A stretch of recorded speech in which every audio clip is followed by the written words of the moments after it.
Download the free CoastTV First Alert Weather app today. Now on CoastTV News. One seat, two candidates. I'm glad they're having this special election. How business was the focus of a candidate forum in District 20 today. Breaking ground. This project to the people in Millsboro is huge. Tidal Health getting to work on its largest non-hospital campus. Why this new facility could cut travel and wait times. Once again, dangerous heat is in the forecast. This is CoastTV News at 6. Candidate conversation, the race for one House seat heats up. Good evening, I'm Charlie Sakaitis. Welcome to our News at 6. We begin tonight with District 20 discussions. On your screen right now is a map of Delaware's State House District 20. The area covers Milton and parts of Lewis, Harbison, and Georgetown. And by the way, take a second look, because some confused locals who thought they were in District 20 were turned away yesterday because they actually live in other districts. Now, the election is ongoing, and with that in mind, today the Delaware State Chamber of Commerce, along with multiple local chambers, came together to host a candidate forum. CoastTV News reporter Emma Aiken shows us what those candidates had to say and how voters are using that information to influence their ballot choice. Today's candidate forum focused more on discussions about business rather than questions on policy. So Democratic candidate Alana Berry and Republican candidate Nikki Miller were asked about topics like taxes, minimum wage, and small businesses. The candidates were separately What's your solution to obtaining asked the same 10 business-related questions. Do you support addressing Berry says she's in favor of slowly increasing minimum wage over time so it doesn't hurt businesses. When it comes to taxes, she was more non-committal and says the state needs to reevaluate in the face of budget cuts. Voter Jackie Armstrong is a Berry supporter and sees a through line from her education background and a fiscal future. We cannot have individuals who are not educated, who are not paid well, who are not able to take care of their basic needs. That serves business. I'm able to buy, I'm able to support because I'm not worried about my children, I'm not worried about their health care, I'm not worried about how they're being taught and taught expansively about things. Miller, on the other hand, says she's against raising taxes, she's against raising the minimum wage, and when it comes to the business of growth, she wants to look at more mixed housing options, things like condos and townhomes. As for voter Cliff Geisler, he's just ready to see a little more red in the legislature. When I came down here, there was a fairly equal division, I thought, among Democratic and Republican politicians, and it has drifted steadily leftward, in my opinion. I'd like to see it go back a little further to the center, and that's why I voted for the Republican. With a key seat open in Dover, this battle over business extends all the way to the ballot box. Day 2 of 10 early voting days wraps up tonight as the fight for one House seat continues until the special election on August 5th. Reporting live in Sussex County, Emma Aiken, CoastTV News. And policy approaches aren't the only difference between the District 20 candidates. There's been some tension, too. This week, Miller is taking aim at Berry's voting record, claiming Berry didn't vote in this year's Cape Henlopen School Board election or either of the 2024 referendums. Berry says she was dealing with health issues at the time and argues her experience shows why access to voting needs to be stronger. If you're not going to vote in the absolute most local election that you possibly can, and even if it's a referendum, life happens. Sometimes we miss things, but this is 3 very crucial things that should have been voted on. The reality of where we are is life happens, medical emergencies happen, folks have job obligations, folks have to support their families and caregivers, and all of those things really create barriers for folks to be able to vote in our elections, both big and small. To be clear, early voting is not an option for school board elections or referendums, but absentee voting is. This special election, meaning we are halfway through the current legislative session, and as of now, today, both of these women are running in the 2026 election as well. On your screen now is Democratic candidate Alana Berry filing this morning. Republican candidate Nikki Miller already filed for the 2026 election last month. There is a third candidate in the 2026 race, Democratic candidate Ruby Schaefer, who filed to run in July. All of this brings us right into our CoastTV poll. We want to know if you think or what you think matters most in a special election. Let's take a look at the updated results from earlier this evening. And similar, though there have been some changes here, you can see candidate integrity, that is getting the lion's share of the vote, 67%, although it's down just a smidge. Stance on growth getting 17%, voting record 11%, and education policy just 5%. If you haven't voted yet, you can go to CoastTV.com, leave a comment, or you can use our mobile app, and we're going to show you updated results tonight on Coast TV News at 11. More health care to come in Sussex County after Tidal Health broke ground today in Millsboro. Coast TV News reporter Brandon Ferguson is in the newsroom. Brandon, this is the largest non-hospital Tidal Health has.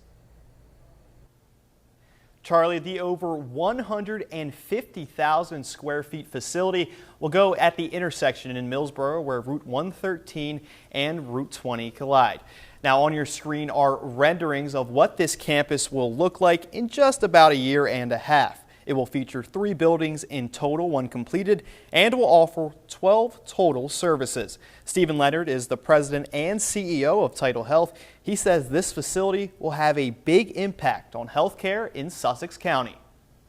It will have a significantly more primary care providers, but as well, there's a whole host of specialists that will be on this campus as well. So you might not have to travel to one of the more concentrated urban areas on the shore. It is important to note that this is an outpatient-only facility. That means there is no overnight beds for patients. And when it comes to the timetable of this building, the second building of the campus is scheduled to start in the next 8 to 12 months, while the third building is still in the planning phase. As we learn more about this story, we will continue to keep you updated. Charlie, back to you. Thank you. And the intense heat is having a big impact on those experiencing homelessness. The Shepherd's Office in Georgetown provides food, water, resources. Jim Martin with the organization says this is life or death for some people. It was recently announced that a woman passed away behind the dominoes in Georgetown. Now, according to Martin, being homeless in the summer heat, it is brutal. We have like 2 cooling stations in the shade. We have lots of water to give out all during the day. We give out free clothes, free hygiene. Martin says he's worried about people once the Shepherd's Office closes for the day, and he says he makes sure to send people off with at least 2 bottles of water. Speaking of the heat, right now we're taking a live look into Ocean City. You can see a boat going by there. I'm not sure you can tell just how hot it is, though, as we check in with our First Alert Chief Meteorologist, Paul Williams. And Paul, all the numbers in the next few days look like they're pretty high. They really are. And I mean, this heat is an albatross on our necks for the next 3, 4, well, quite frankly, 6 days in a row, Charlie. But right now, it's warm enough. Cambridge actually has cooled down because the showers pushed through here, which I'll show you in a moment. Set 90 degrees, dew point temperature 79. That's elevated in a major way, keeping it a bit miserable with the heat and humidity. Now, we are going to drop to 83 degrees by 10 o'clock. Just so you'll know, we got up to 94 for the high today, which was only 5 away from tying the record high for today. It's 95 in Redden, 91 Georgetown, 93 Ocean Pines. Then you take a look at what it feels like. It feels like 114 in Ocean Pines, and that's gotten better. It was 120 just about an hour ago. Feels like 115 in Milton, 111 in Seaford. Just as an example, tracking the heat index throughout the day, you can see how we were hitting triple digits throughout the early afternoon hours. Then we began to escalate more and more, and we've been tracking this heat throughout the entire time frame. We do have an active severe thunderstorm watch in and around this Philadelphia area, and a recently issued severe thunderstorm warning, but that's all well to our north. We've been tracking what little storm that's pushed through Cambridge, that pushed through, and now it's no longer in the way. Charlie? We have heat and humidity to deal with over this weekend as well. We'll elaborate on that and the latest heat advisory in effect in our area. Till then, back to you, buddy. Thank you. 10,000 homes lost power early this morning due to a car accident. Was yours one of them? It's all according to the Delaware Electric Co-op. DSP says at 12:05 a.m., a 21-year-old man swerved suddenly to avoid a deer crossing the road and crashed into a co-op transmission pole. On your screen now, you can see the damage to the pole. Troopers say no injuries were reported, and Delaware Electrical Co-op was able to fully restore power by 5 a.m. Delaware Republican lawmakers are calling for the General Assembly to return to session to address public backlash over rising property taxes. This is following a statewide reassessment. The The reassessment, agreed to by all 3 counties in 2021, was part of a lawsuit settlement that claimed outdated property values were hurting school funding. Earlier this month, the Appoquinimink School Board used that rule to approve a 10% revenue increase, citing a budgeting error. The move caught residents and lawmakers off guard. For more on this story, go to CoastTV.com. We're just getting started in sports. Camden, Wyoming, just 1 game away from a regional championship. And it's important to stay hydrated this weekend as the heat cranks back up, and we're keeping a close eye on the storm outlook. Threat of real thunderstorms up towards Philadelphia. We will stay marginal or less than that. Don't go anywhere. Some of Delmarva's best weekend adventures are coming your way. Cool Things to Do is up next. This is Coast TV News at 6. Ponies, peaches, and rock and roll. If you think your weekend plans are already set, think again. Coast TV's Christina DiRoberta shows us all the cool things to do.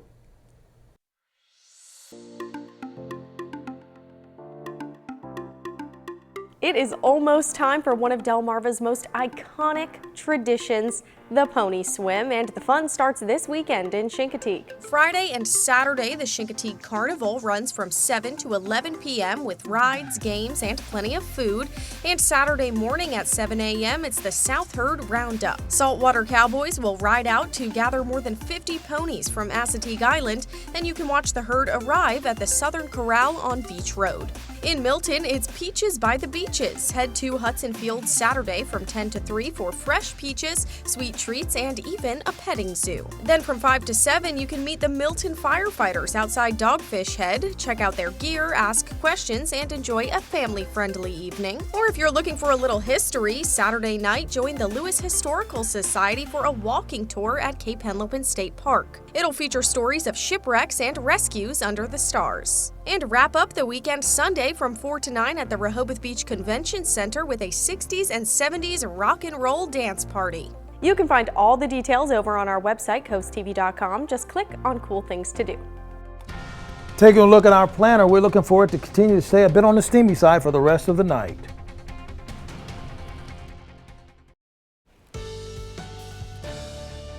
It's looking more and more like this heat is a serious matter, not because of just today alone where we have the active heat advisory, but really for the next 4 to 5 days in a row. Our concern for heat is going to stay elevated, and we're going to stay in that miserable category for an extended period of time. So if you have chronic breathing problems or you really have trouble with the heat and humidity, just be mindful of that and try to stay out of the way of the sunshine between, let's say, 11 o'clock in the morning till about, let's say, 3, 4 o'clock in the afternoon. That's really when the sun is having its heyday with the heat. Take a look, for example. We're at 92 degrees in Milton as well as Lewis, 91 in Seaford, and 93 degrees actually in Ocean Pines. Now, notice the dew point temperature, is elevated everywhere into the 70s and 80s. So we're back to talking about that miserable level of dew point readings. And here's where we stand right now. We've cooled down, okay, to 114 in Ocean Pines. Earlier, during our 5 o'clock newscast, it was as high as 120, just to give you context there. 112 is what it feels like in Milton. That's better as well. 109 Redden, 110 in Seaford. 100 is what it feels like in Georgetown. So the muggy meter is up there and staying elevated, ticking between miserable and very humid, miserable and very humid, and then really very humid. And that's for the next few days in a row. So the dew point temperature is not cutting us any slack anytime soon.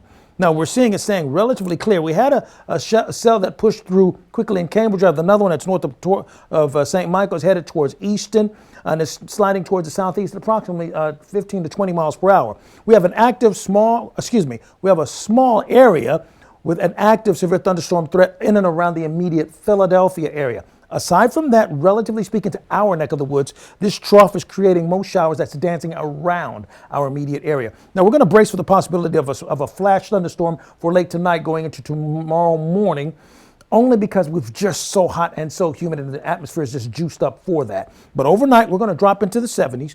Breakdown of the day part forecast for your Saturday.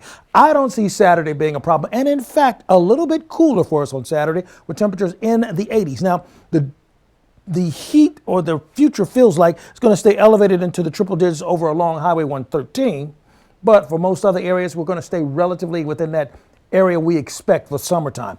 87 for the high on Saturday, a bit muggy but partly cloudy. Watching out for a chance of thunderstorms on Sunday. You see, our chances of rain elevate Saturday night going into Sunday throughout the morning and possibly lasting into Sunday night. Then after that, notice how the chances of rain kind of diminish and build back up until Thursday.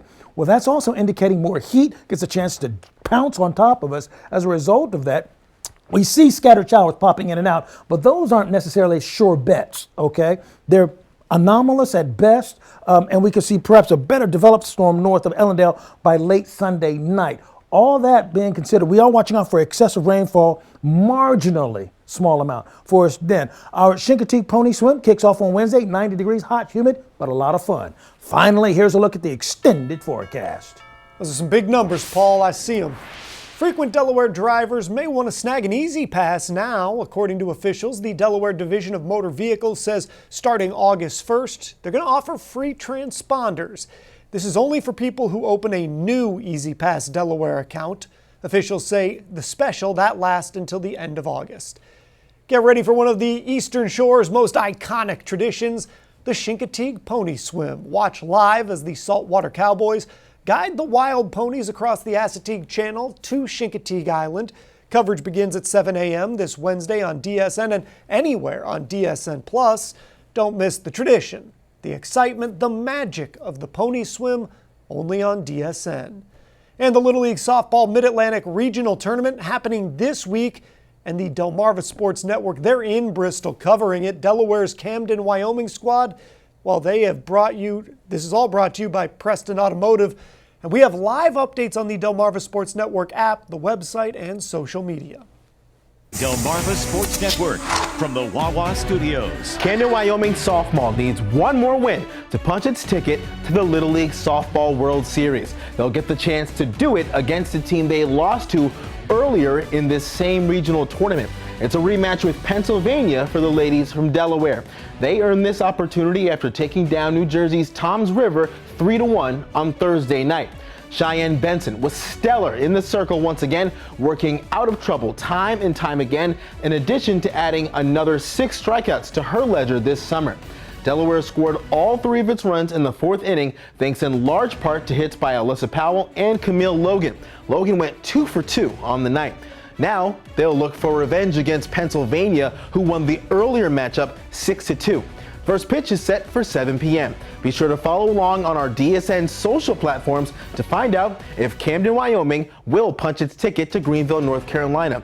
And don't forget, in addition to our Little League softball coverage, we've got more Delmarva Shorebirds action. Game 4 of the Birds' 6-game series with the Lynchburg Hillcats continues tonight. First pitch is at 7:05. Thanks for watching and have a good night, everybody. Please remember to stay hydrated over the next few days and be mindful of how hot that car can get. By the way, we have a Weather 101 this weekend reminding you how quickly those cars can heat up. Milford, temperatures in the 80s, could see a sprinkle or two by 10 o'clock. Our Skeeter meter, sponsored by Active Pest Solutions. Look for extreme levels of dealing with mosquitoes because of that heat and humidity cranking up over the next few days in a row. Ann Gallagher of Lewis, you're our umbrella giveaway winner. Congratulations. Keep up with your forecast by calling our weather line. Your forecast is just a call away, sponsored by the law offices of Brockstead, Mandales, and Federico, 443-880-9100. Finally, here's a look at your exclusive 10-day forecast. Listen, we're hot for Saturday, watching out for stormy weather on Sunday. Then next Monday, Tuesday, and Wednesday, get ready for that heat to crank up and stay crunk up. Thank you, Paul.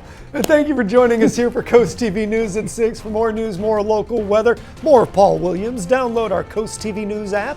The NBC Nightly News is next, and we're going to see you later tonight for Coast TV News at 11. Have a great evening.